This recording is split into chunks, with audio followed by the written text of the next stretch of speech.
தாம்பரத்தில் ரூபாய் 3.28 கோடி மதிப்பீட்டிலான சாலை பணிகளை தாம்பரம் எம்எல்ஏ ஆய்வு. தாம்பரம் சட்டமன்ற தொகுதிக்குட்பட்ட கடுப்பேரி புலிக்கொரடு பகுதியில் ஏராளமான பொதுமக்கள் வசித்து வருகின்றனர்.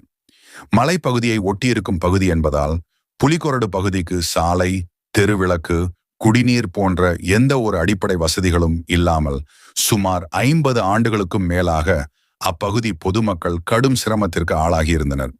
இந்நிலையில் பல ஆண்டுகள் கழித்து திருநீர்மலை சாலை புலிக்கொரடு இடையே ரூபாய் 3.28 கோடி மதிப்பீட்டில் சிமெண்ட் சாலை அமைப்பதற்கு கடந்த ஜனவரி மாதம் 12ஆம் தேதி அடிகள் நாட்டப்பட்டது.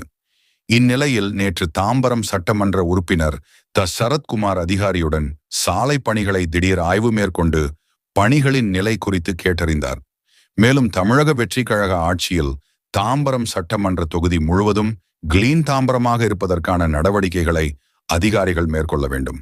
புலிக்கொரடு சாலையை தரமாக அமைப்பதோடு எங்கும் டார்க் ஸ்பாட் இல்லாதபடி சாலையில் இருபுறமும் மின்விளக்குகள் அமைக்க வேண்டும்.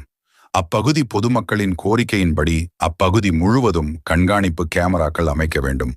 சாலை அமைப்பதற்கு முன்னர் குடிநீர் குழாய்கள் முறையாக பதிக்கப்பட்டு ஒவ்வொரு வீடுகளுக்கும் குடிநீர் சென்று சேரும்படி நடவடிக்கை எடுக்க வேண்டும் என அதிகாரிகளுக்கு அறிவுறுத்தினார். அப்போது 750 மீட்டர் பணிக்கு வனத்துறையில் 490 மீட்டருக்கு மட்டுமே அனுமதி கிடைக்கப்பெற்று இருப்பதாகவும் மீதமுள்ள 260 மீட்டருக்கு அனுமதி பெறுவதற்கான பணிகள் நடைபெற்று வருவதாக அதிகாரிகள் தெரிவித்தனர். இதனைத் தொடர்ந்து அதற்கான பணிகளையும் விரைந்து செய்து அனுமதி பெற்று முழுமையாக சாலை அமைத்து தந்து 50 ஆண்டுகால மக்கள் பிரச்சனையை விரைவில் தீர்ப்பதற்கான நடவடிக்கை எடுக்க வேண்டும் என அதிகாரிகளிடம் கேட்டுக்கொண்டார்.